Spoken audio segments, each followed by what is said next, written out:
So welcome back to the Canadian Electrical Code Masterclass Series, OESC 2024. I'm Fabian from Fabian Electrical Services Inc. Tonight we're covering one of the most important topics in electrical safety, smoke detector and fire alarm code rules. We'll break down placement rules for smoke and CO detectors, inter- interconnection requirements, wired versus wireless, battery backup and power supply, fire alarm systems for multi-unit and commercial buildings. If you're an electrician, apprentice, inspector, or homeowner, this episode will give you clear code-based answers you can use in the field. Stay tuned. Hit the like button if you're here live, and let's dive into OESC 2024, Section 32. Again, this video is for educational use only, so refer to then official Ontario Building Code. Always confirm with your local inspector or authorities for clarifications. And I'm going to be pulling up the code book. We're going to jump right into the code book. Again, as you guys come in, if you guys can like up the live stream. Also, if you guys can get me more than 20 likes tonight, that would be great, as we are going to be diving into the topic at hand here. And again, I'm going to pull up the Ontario code book here. I'm going to share my screen.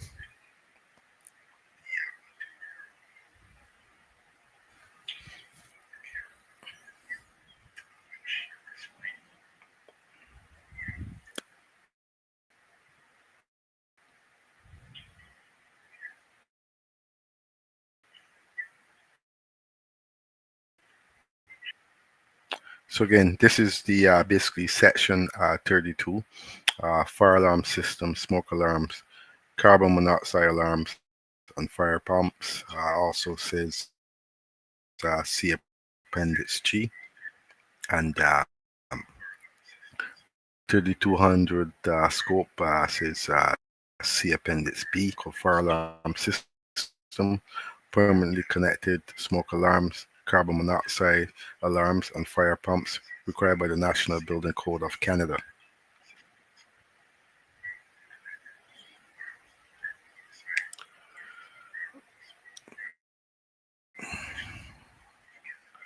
So it also goes on to um,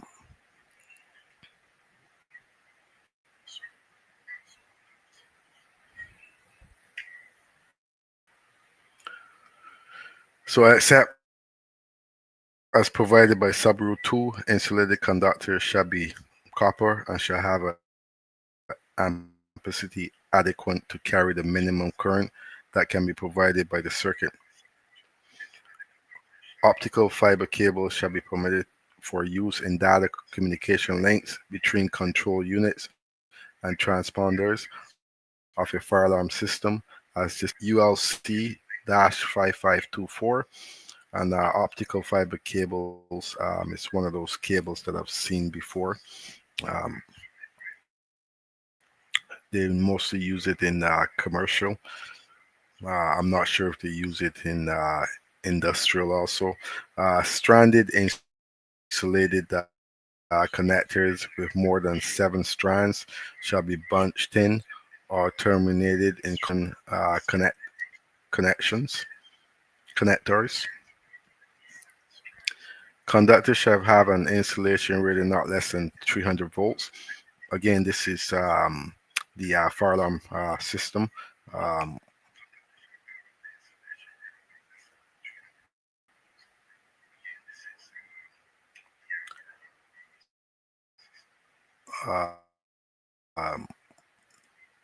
and shall not be smaller than number 16 into race rate. Number 19 gauge for individual insulated conductors laid in raceways. 19 gauge for integral assembly of two or more insulated conductors, and 22 gauge for an integrated assembly of four or more insulated conductors.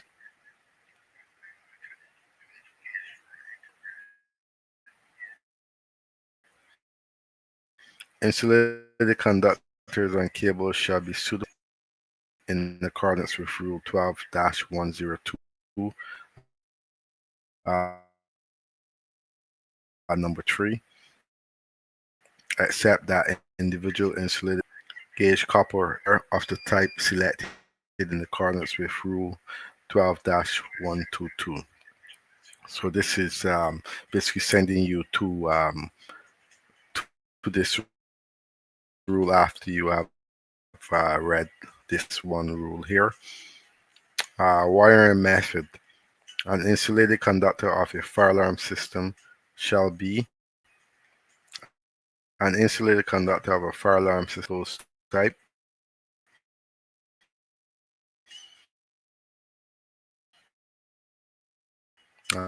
That's a cable having a metal armor or sheet. Again, that's the trade name we call it is BX, aluminum sheeted cable is the name.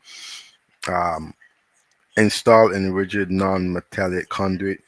Rigid non-metallic conduit is the PVC that we use on the outside. Installing electrical non-metallic tubing.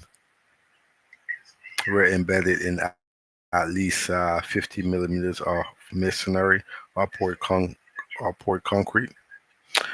Sorry, I believe rigid might be the other type of conduit. Notwithstanding sub-rule 1, insulated conductors installed in buildings of combustible construction in accordance with the rule of section 12 shall be permitted to be non-metallic sheeted cable, fire alarm and signal cable, or installing a total enclosed non-metallic raceway.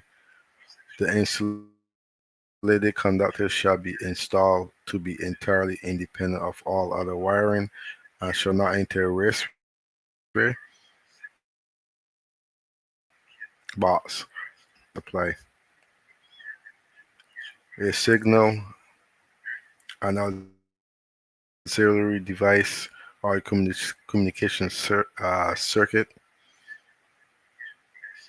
All wiring of a communication system connected to a fire alarm system to extend the fire alarm system beyond the building shall conform to the applicable rules of section 60.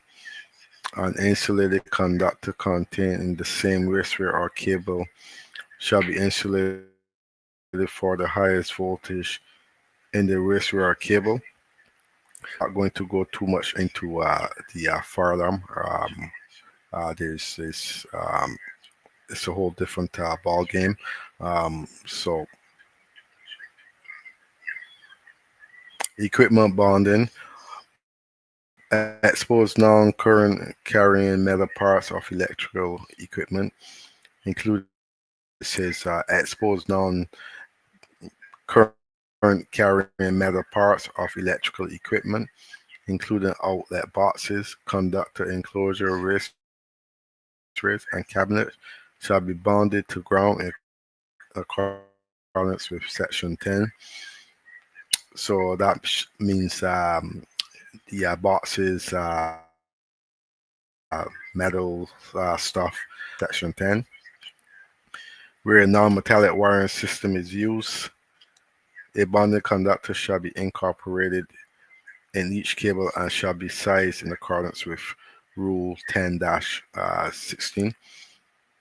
So again, where a non-metallic wiring system is used, a bonding conductor shall be incorporated in each cable and shall be sized in accordance with Rule 10-616.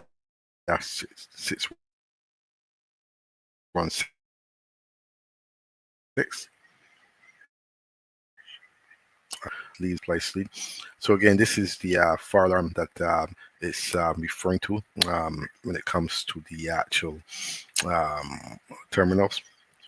Um, and then it goes on 32-108 power supply. The power supply to a fire alarm system shall be provided by a separate circuit. So the power supply to a fire alarm system shall be provided by a separate circuit. Notwithstanding sub-rule 1, where a fire alarm system includes more than one control unit or the power supply to each control unit or trans circuit. That means a separate branch circuit just means you need a individual circuit to provide power. Overcurrent device and disconnecting means for the separate circuit supplying a fire alarm system shall be clearly identified as the fire alarm power supply in a permanent, suspicious, and legal manner. And the disconnecting means shall be colored red and be lockable in the on position. So again, as you guys come in, you guys are tuned into Fabian Electrical Services Inc. Again, as you guys come in, if you guys can like up the live stream, try to give me about 20 likes tonight. That would be great. The content is great. So if you guys can give me 20 likes to help with the algorithm, that would be well appreciated.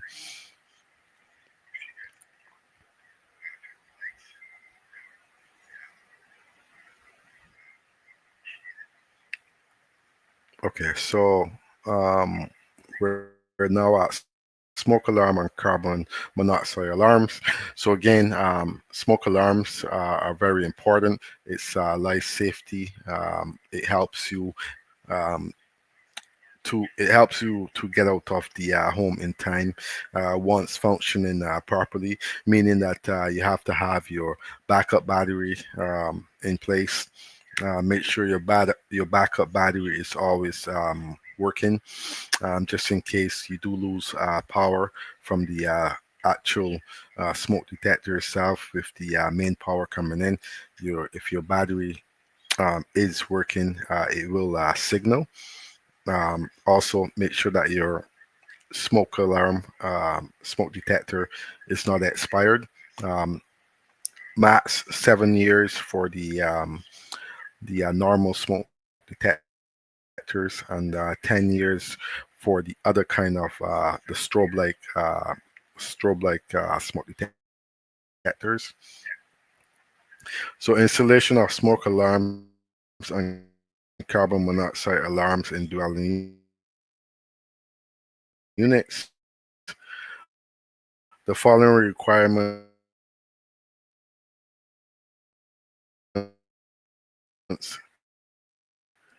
shall apply to the installation of permanent connect lighting circuits. You're going to see that I do supply the smoke alarms with a lighting circuit. That's how we do it in Canada. We provide the power through the use of the lighting circuit, and it has to be straight power, no switch to turn off the smoke alarm. You cannot have a disconnect in between.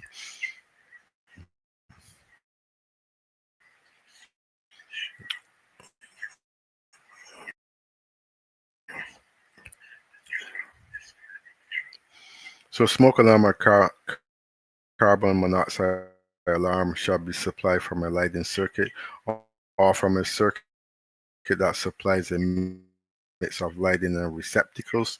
Smoke alarm on of a smoke not be installed where the circuit is protected by a ground fault circuit interrupter or an arc fault circuit interrupter. So again, this rule here for all those who are checking in, you're tuned into Fabian Electrical Services Inc. Again, as you guys come in, don't forget to like up the live stream. So smoke alarms, carbon monoxide alarms are a device that is a combination of a smoke alarm and a carbon monoxide alarm shall not be installed installed where the circuit is protected by a ground fault circuit interrupter or an arc fault circuit interrupter. Is basically your GFI, and an arc fault circuit interrupter is the actual arc fault breaker. Again, the nuisance is going to trigger the smoke alarm, and that's probably why they're saying not to install it. Um, I've always uh, I've always pulled my lighting circuit to the smoke detector, so I don't have an issue with this rule here. There shall be no, and there, as it says here, 32-200 um, 1C. There shall be no disconnecting means between the smoke alarm or the carbon monoxide alarm and the overcurrent device for the branch circuit, and the wiring material for a smoke alarm, including any ah,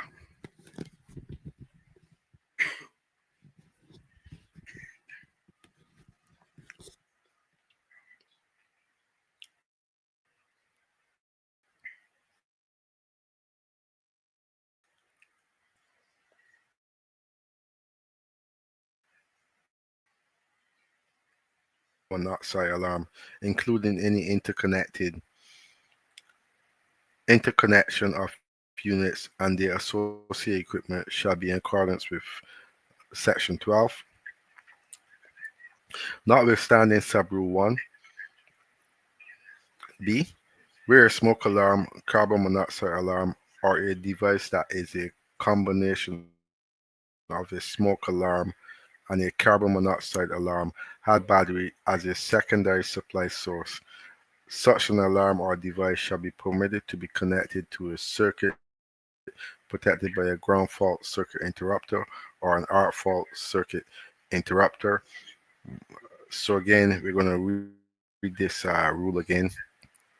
Notwithstanding Sub-Rule 1B, where a smoke alarm, carbon monoxide alarm, or a device that is a combination of a smoke alarm and a carbon monoxide alarm has an integral battery as a secondary supply source, such an alarm or device shall be permitted to be connected to a circuit protected by a ground fault circuit interrupter or an arc fault circuit interrupter.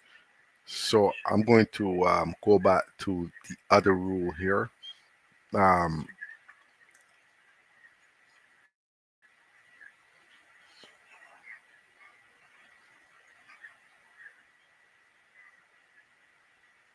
so this rule here says smoke alarm, carbon monoxide alarms are a device that is a combination of a smoke alarm and a carbon monoxide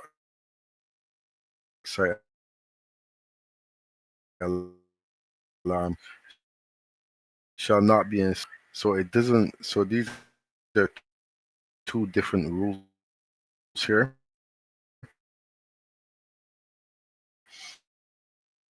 I'm going to read this over again. Alarms are a device that is a combination of a smoke alarm, and a circuit interrupter or an arc fault circuit. We're catching it right because it says smoke alarm and carbon monoxide alarms. This other rule here, um, it says notwithstanding Sub-Rule 1. So it's sending us back to Sub-Rule 1 of Sub-Rule 1B is where it's sending us back to, and that's where I went back to refer. It's basically saying where a smoke alarm, carbon monoxide alarm, or a device that is a combination of a smoke alarm and a carbon monoxide alarm has an integral battery as a secondary supply source, such as an alarm or device shall be permitted to be connected to a circuit protected by a ground fault circuit interrupter or on an arc fault circuit interrupter. So it tells you you can do it in a different case, but again, it's something that I don't do. So um, the rule is there, as long as you refer to where it's sending you for clarification. And a lot of time, that's what happens. We miss the clarification, and we don't see the other rule. So fire pumps, insulated conductors, is telling us to go to C appendix B and G. Insulated conductors from the emergency power source to a fire pump shall have an ampacity not less than 125%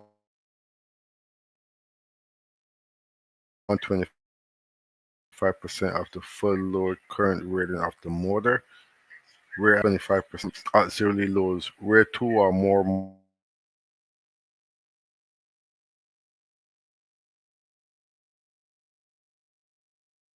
connected to the Code of Canada, wiring metals C appendix B and G. All insulated conductors to fire pump equipment shall be installed in metal raceway of the total enclosure type. So again, this is section 3200. And again, as you guys come in, don't forget to like up the live stream. Very important. Helps with the algorithm. Also, if you guys can give me about 20 likes, that'd be great. So, incorporated in the cable, having a metal armor or sheet of a type selected in accordance with Rule 12-102. Installing rigid non-metallic conduit where embedded in at least 50 millimeters of masonry or poured concrete, or installed underground, or installed in electrical non-metallic tubing where embedded in at least 50 millimeters of masonry or poured concrete. Um, this is basically the service box for fire pumps. So it basically says it's a separate service box conforming to Rule 32.3-06 shall be permitted for fire pumps equipment. Notwithstanding Rule 6-102, 2, a service box for fire pumps equipment shall be permitted to be located remote from other service boxes. Um, Disconnecting means an overcurrent protection. No device capable of interrupting the fire pump circuit other than a circuit breaker labeled in a conspicuous, legally and permanent manner, identifying it as the fire pump fire pump disconnecting means, shall be placed between the service box from the normal power supply and a fire pump controller, or the main circuit breaker of the emergency generator and a fire pump transfer switch. The circuit breaker referred to in Subrule 1 shall be lockable in the closed position. The circuit breaker referred to in Subrule 1 shall be permitted to be used in separate service box described in Rule 32-304. So it's giving you the rule you can do, but it's also telling you to refer to 32-304. The overcurrent protective device of the circuit breaker described in Subrule 1, 1A, shall be set or rated to carry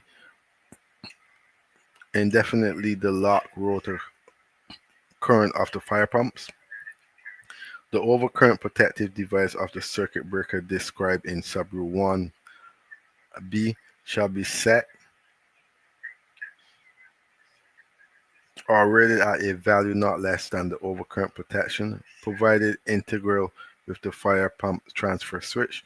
notwithstanding sub-rule 1B, where the circuit breaker is installed in an emergency supply feeder between the emergency generator and the fire pump transfer switch, the feeder shall be permitted to bypass the generator main circuit breaker and be connected directly to the emergency generator. So again, this is the transfer switch rule when it comes to the emergency generators and stuff. It also has the transfer switch, and it tells you to see Appendix B and G. So I will basically refer to Appendix B and G, where an on-site electrical transfer switch is used to provide emergency power supply to fire pumps equipment such as a transfer switch shall be provided solely for the fire pumps located in a barriered compartment of the fire pump controller or in a separate enclosure adjacent to the controller, labeled in conspicuous.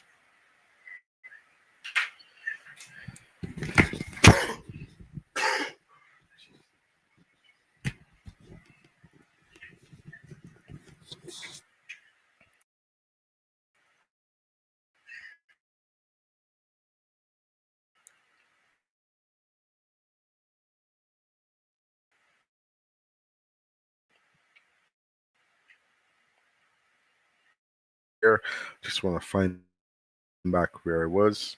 Okay, so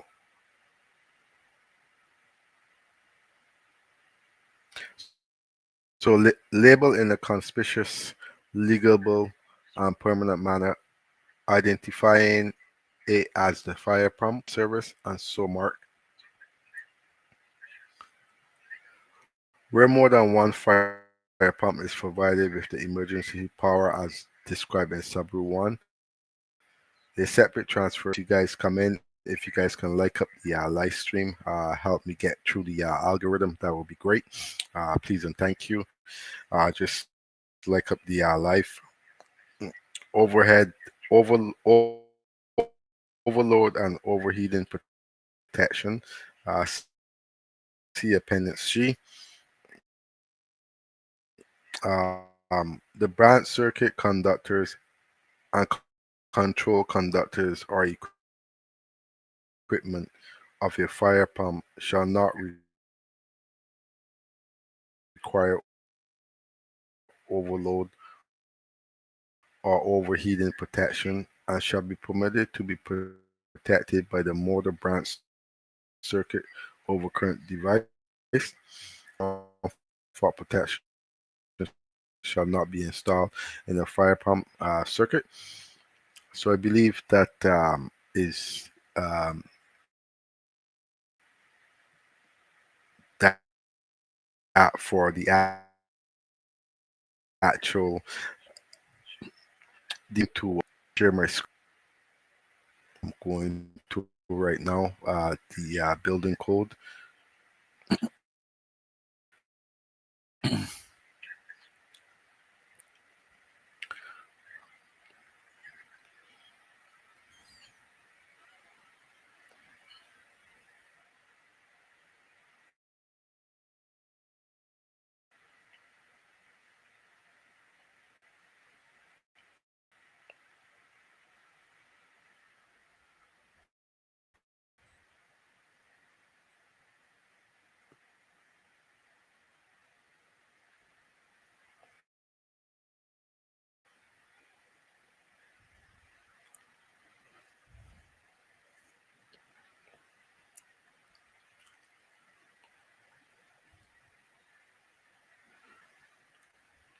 So again, this is just a rule.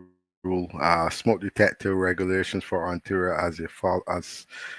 are as follows. Ontario building code requires direct wire smoke alarm be installed in all new homes construction since 1986. Ontario building code requires the mandatory installation of buildings built after 2001. Um, every home in Ontario must have a working smoke alarm on every story and outside all sleeping areas by law. I believe that um, it is the homeowner's responsibility to install and maintain smoke alarms on every story of their home and outside sleeping areas. The Ontario Fire Code requires that all homes must have a working smoke alarm installed on every floor level for single family, semi-detached, and townhome. So I'm going to actually try to share the screen. So I'm going to actually come out of that section there, and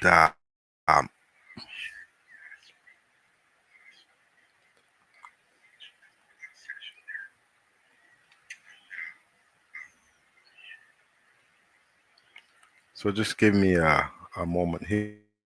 I'm going to try to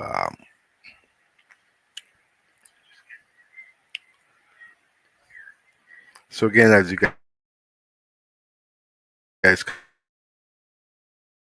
come in, don't forget to like up license helps with the algorithm, helps with the YouTube channel to go through the actual algorithm.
The Ontario Building Code rules.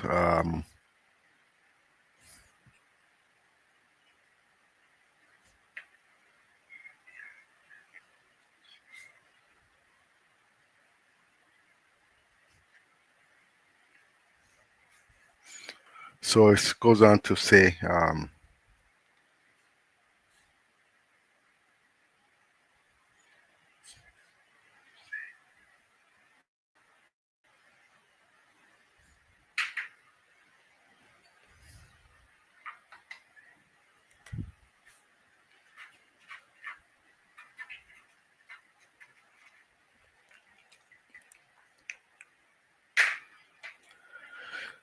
so the Ontario Building Code smoke alarm 3.2.4.222 points, and then it says smoke alarms. Again, this is for educational purposes only. So refer to your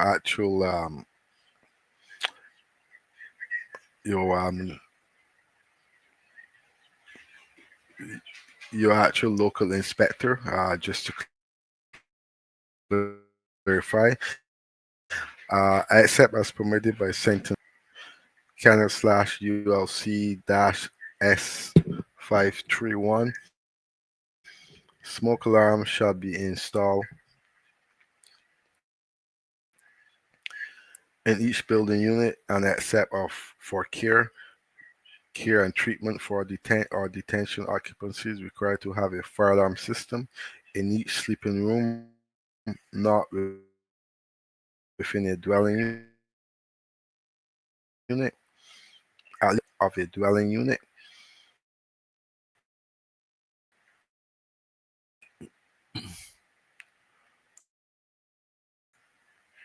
Dwelling unit containing sleeping room, a smoke alarm shall be installed in each sleeping room and a location between the sleeping rooms and the remainder of the story, and if the sleeping shall be located in the hallway.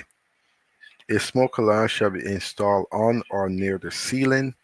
So again, on or near the ceiling, there's a little rule there for that, where you can actually install the smoke alarm a little bit below the ceiling, but it have to be within the distance that's given.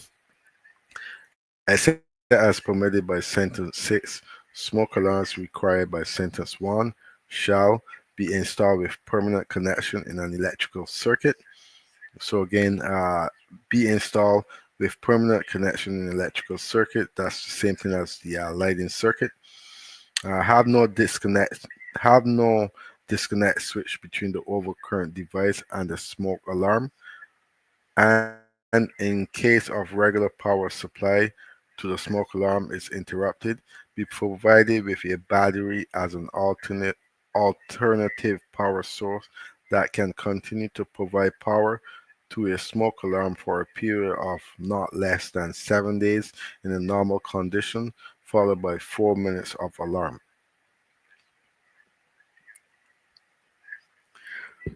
Suites of residential occupancy are permitted to be equipped with smoke detectors, lure of smoke alarm, provided the smoke detectors are capable of independently sounding audible signals within within the individual suite. Mm.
So sorry about that. I just had a call.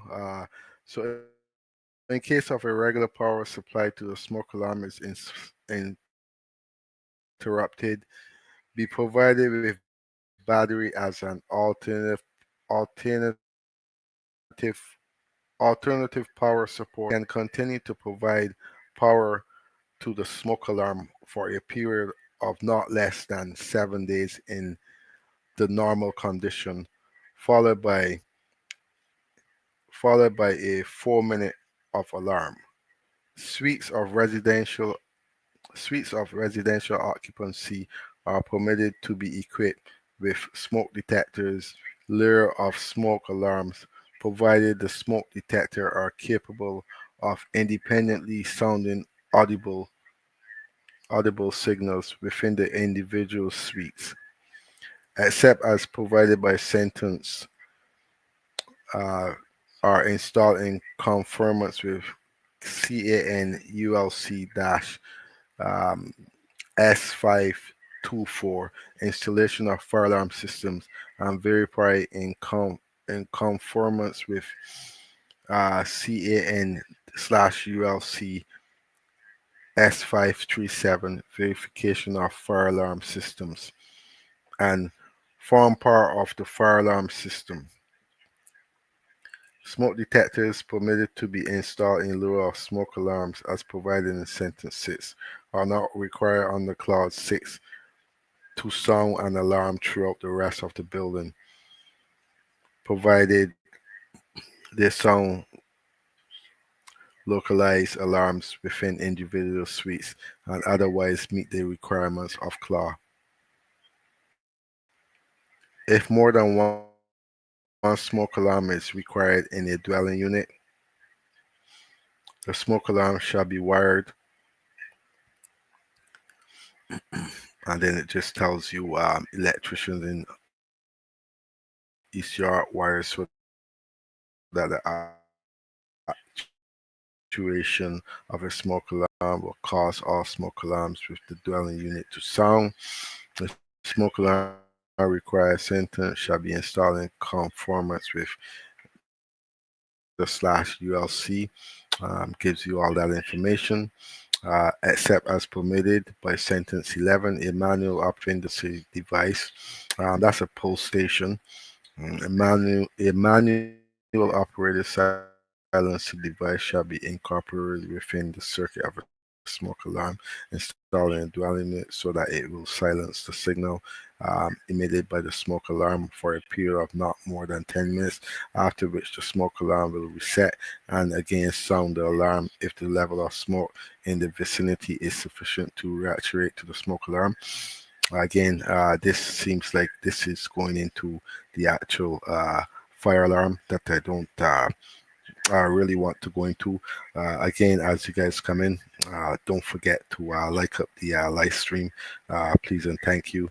Helps with the algorithm, helps to get my channel to go through the YouTube algorithm. Um, so again, this is a little bit of fire alarm. I don't really want to go into to this tonight.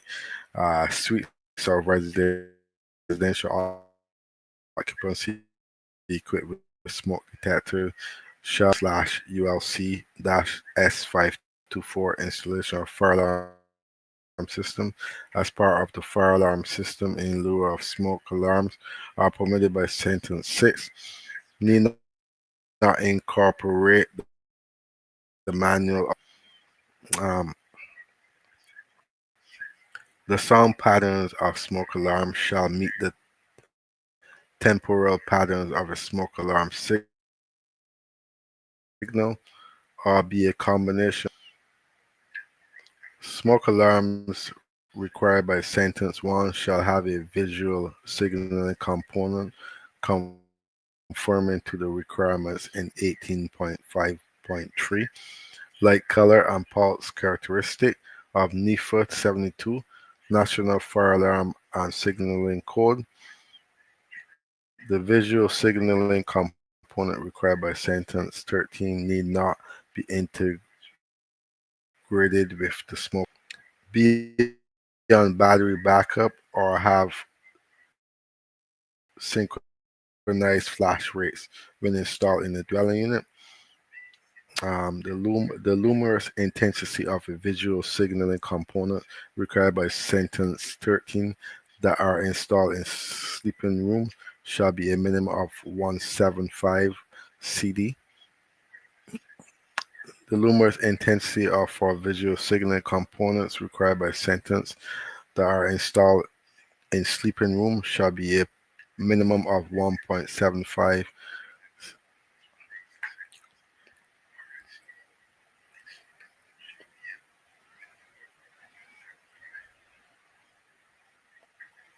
So again, that's a little bit of the actual the building code. Um, I'm not going to go into all of that tonight. I'm actually going to come out of there, and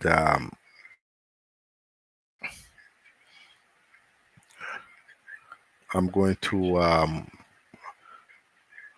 run a couple videos before I end the live stream. So again, let's get rid of this here.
So again, as you guys come in, don't forget to like up the live stream, please and thank you. Helps with the algorithm. So hello again and welcome back to Fabian Electrical Services. I'd like to thank you guys all for tuning in to today's video. So let's dive right into it. What I'm doing today is going to be an installation. It's going to be the installation of the 400 amp disconnect. The disconnect is mounted already, and what I use for the installation is simply bolts. I made sure I secured the 2x4 on the back end to give it the extra secure to the wall, firm and nice. I don't want the electrical installation to come off the wall in any type or sort. Again, the cable, the electrical conduit that I'm using is going to be the AC conductor. We call it tech cable, and there are parallel runs that's being run from the outdoor meter base. Again, what I like to do with installation like this is I like to make sure that I keep that white sheeting that's there on before I like to keep it on once I land my conductors inside of the panel. I'm going to remove that white sheeting. I also make sure to put my ground bushing on first. This installation is going to come with the ground bushing connection. Reason being is the ground wire has to be grounded off to the actual ground clamp. Ground connection has to be grounded off. I have to make sure that, as you can see in the on the left hand side, you're going to see the other installation. You're going to see my wire is grounded off onto the ground bushing. It is in code compliance. It is a code rule that states that. It is inside of the electrical code book where you would find it. You just have to search. And again, if for all those who are pretty interested in the video, all the apprentices out there, all the journeymans, all the master electricians, DIY guys, homeowners, if you ever need to find out a code rule and you simply cannot find it, you can simply leave a comment in the comment section, and I would guide you through the process. So again, the installation reason that the disconnect is here and not the 400 amp panel is because of the code rule that states anything that's within 5 feet of the electrical panel of the meter base shall have a installation of the panel right away. But when it comes to any installation, electrical installation, that's more than 5 feet away from the actual electrical disconnect that's located outside of the home. It has to have a means of disconnect. So the main electrical 400 amp panel is located inside of the electrical room, inside of the basement of the home, and it's more than 40 feet away from the meter base. So the reason is I have to install my disconnect per code for my to stay within my electrical code compliance. So as you can see, the reason why I stated that I like to keep the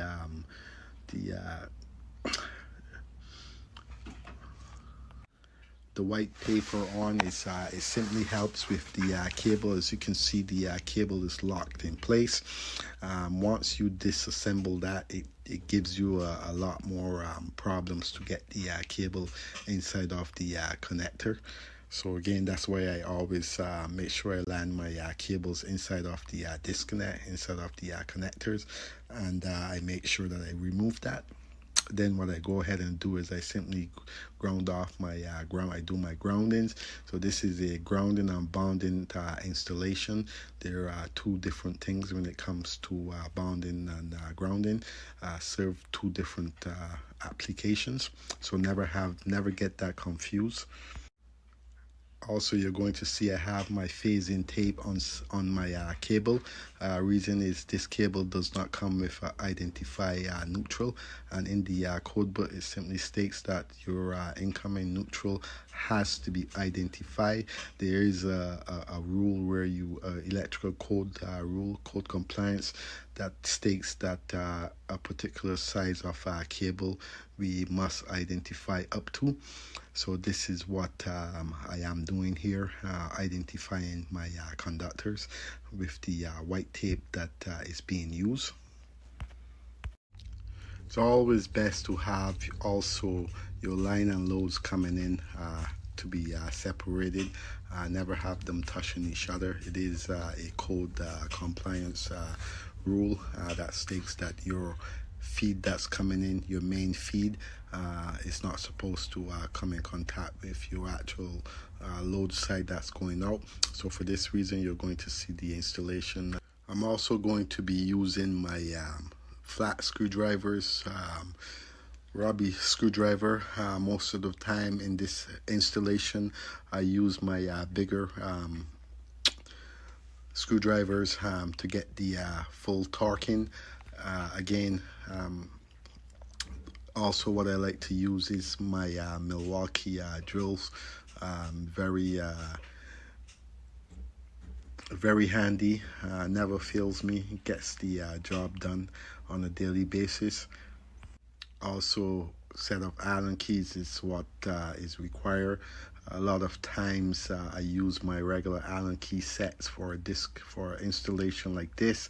When it comes to the outdoor meter base, I often use another Allen key. It's more of a bigger Allen key that I have. Hopefully I can get to show you guys that on one of my videos. It comes in handy, gets the job done, helps with the risk a lot when it comes to the installation. So again, also this is a part of my videos. There are other videos that I have out there that are has the full installation when it comes to landing my wires. It does have the full installation. You just have to check through my videos to find the other part of this installation. There are many other parts to it, about 3 or 4 other videos that's there. And again, I would like to thank you guys all for tuning into Fabian Electrical. And again, don't forget to like up the video. You can also subscribe to the channel, or you can also become a member, and I will catch you guys on the next installation from Fabian Electrical.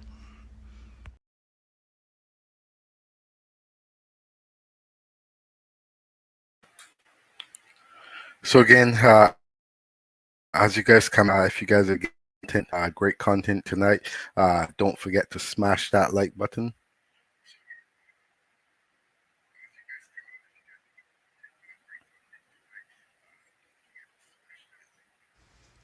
Hey, and welcome back to the channel. I'd like to thank you guys all for tuning in to today's video. And what we simply have here is we have a 400 amp electrical panel, and the installation is going to be the wires, the main feeders coming in, which is 400 amp for the 400 amp service. Again, these are 250 kcmil parallel feeds of cables that I'm running. Again, the cables are the same length. Of course, when it comes to parallel runs, you also have to make sure that your length are all the same. And again, I'm going on to the top of the 400 amp distribution service. That's where I'm going to land my wires from the top. As you can see, I have one set of cables landed. And again, this is on the mounted on the wall, mounted on the sheet of weatherproof plywood. Reason for the sheet of plywood is simply because there's going to be, mildew inside of the electrical room. It's going to be moisture, and there shouldn't be no type of moisture getting into the actual electrical panel when it comes to you performing your electrical installation. And that is part of a code compliance rule also. Again, you see the wires that I have here on the side. So many electrical wires, so many different size of electrical cables. You have 12-2 electrical cable, you have 14-2 electrical cable, you have 14-3 electrical wire, you also have 10-3 electrical cable, you also have 8-3 electrical wires. So again, there's so many different wires. We have the 12-2 for the kitchen. We also have the 12-2 for the outdoor AC. So again, these wires all should be labeled before you even land them. Why labeling is so important? Labeling is so important to me because it saves me time, and time that I don't have once I'm starting to finish up the job. It's very important not to be running back before the job is coming to the end to start to troubleshoot where all your wires are going. It simply wastes a lot of time, time that is very precious to us. And every minute that counts is actually a good thing. As you can see, this is a pretty big job that I'm carrying on here. Also, you can see the wires touching the duct. That there has to be within the code compliance, where I'm going to have to place some insulation between my wires and the duct to keep the code compliance, stay within my code rules, follow the So again, many of you might ask what will happen if the inspector comes and the job is not ready for inspection. Well, you're simply going to have to rebook your inspection, because you've now wasted the time of the electrical inspector. So it's best to have everything prep and ready to go. And the cardboard that you saw me having on top of the actual electrical breaker, the 400 amp breaker, that is to protect the actual breaker from receiving the shavings once I'm starting to drill. Again, those shavings shall not enter the panel. Any part of the panel it should not be. It's going to affect the actual working of the panel. So again, when it comes to me drilling into the 400 amp panel, or whether it be a 100 amp panel, I kind of, or even if it's a transformer for some sort, I like to cover the main stuff to make sure that there's nothing that's going to enter it. So again, I would like to thank you guys for tuning in to Fabian Electrical Services, and I will catch you guys on the next video.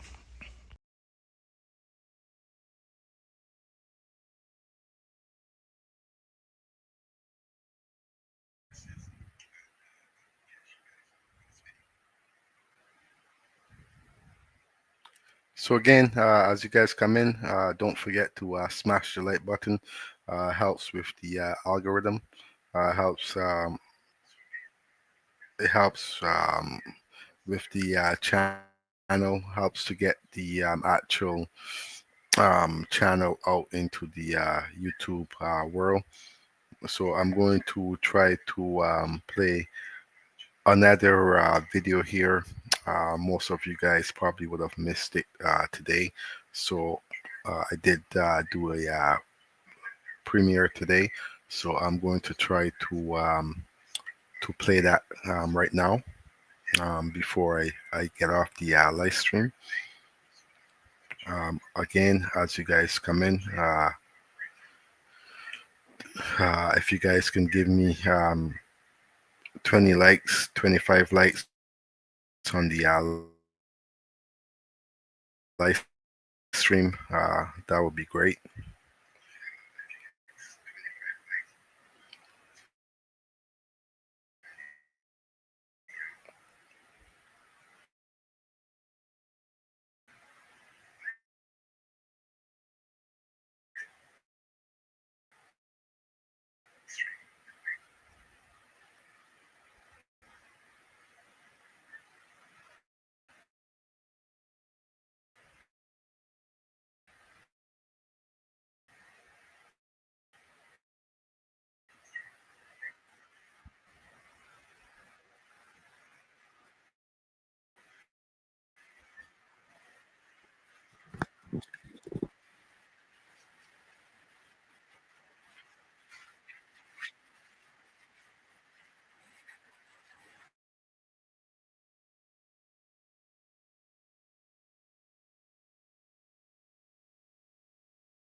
but I don't.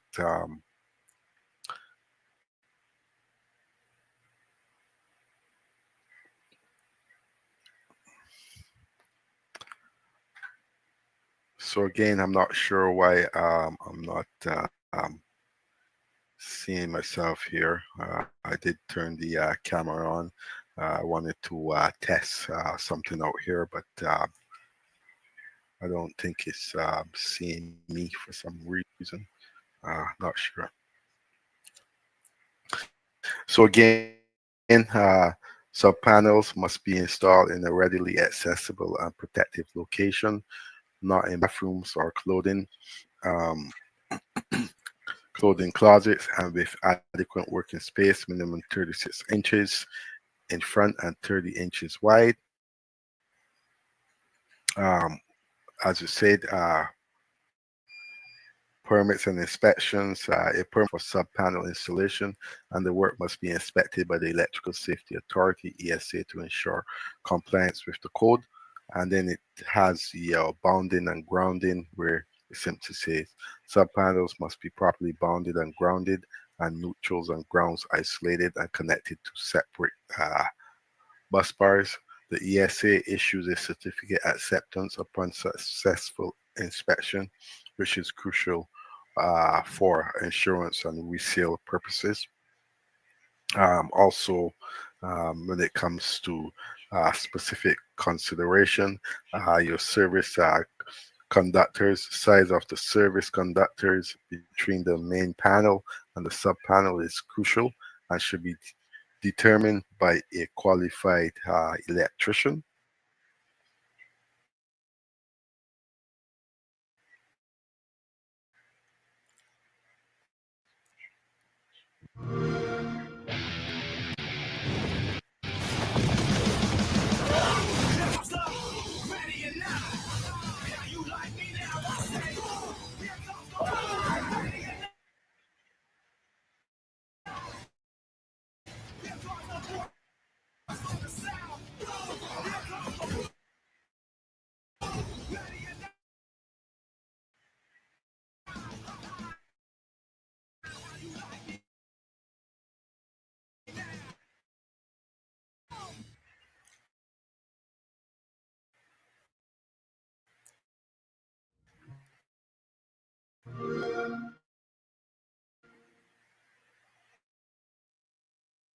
Neutral and ground between them remove.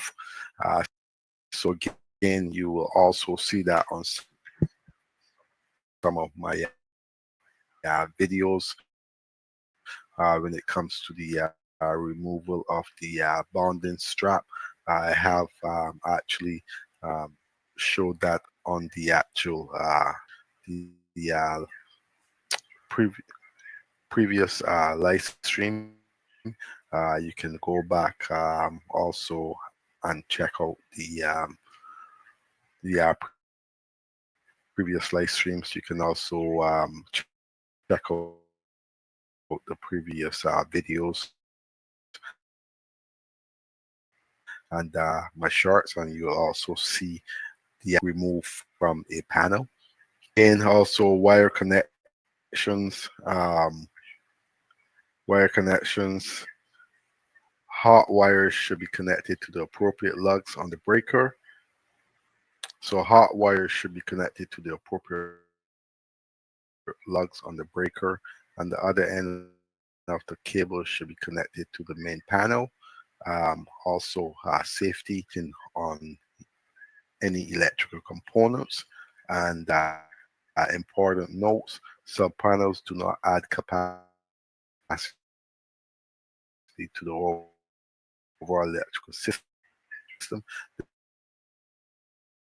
They simply distribute power to different areas. If you are on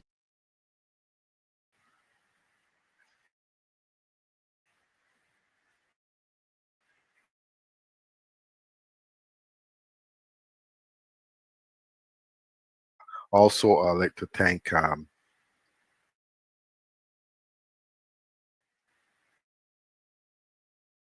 Fabian Wife for Life for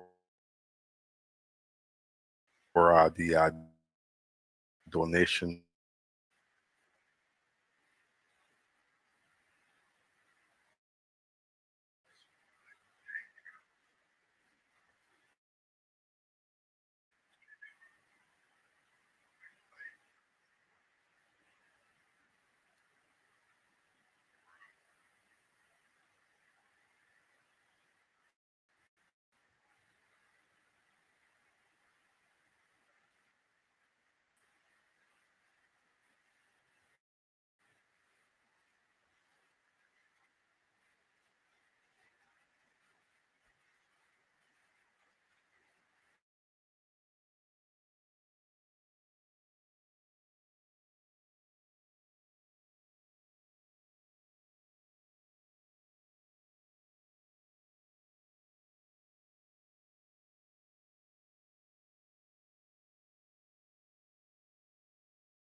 So again, hello, welcome back to the channel. I'd like to thank you guys all for tuning in to today's live stream. Again, as you guys come in, don't forget to smash that like button. Helps with the algorithm.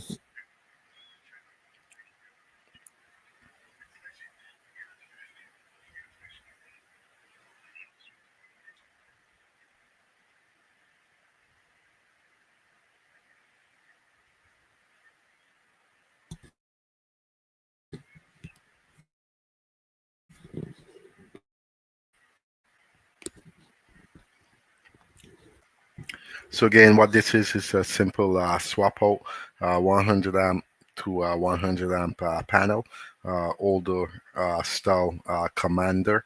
Um, and it's going to be an eco that's going to be installed. So the video is about 8 minutes long, so I'm going to run the video. Again, leave a comment in the comment section. Tell me what you think about this live stream. Also, you can leave a comment suggesting another you would like to see.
So hello and welcome back to the channel. I'd like to thank you guys all for tuning in to today's live stream. Again,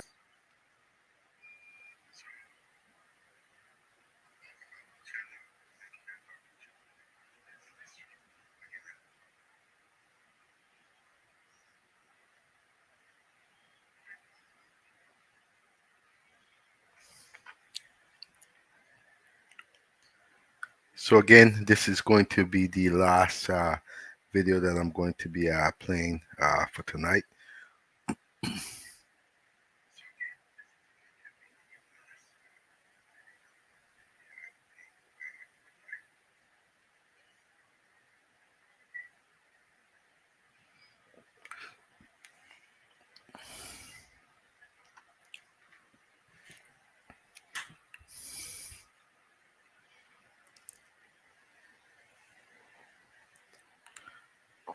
So again, thanks for joining episode 4 of the Canadian Electrical Code Masterclass series with Fabian Electrical Services Inc. Tonight we cover smoke detectors and fire alarm code rules under the 2024 OESC from placement to interconnection and inspection tips. If you found this valuable, smash that so more electricians and homeowners sees this. Drop a comment with your questions. I'll use them in future episodes. And don't forget to subscribe so you don't miss episode 5 service upgrades 100 amp versus 200 amps versus 400 amps.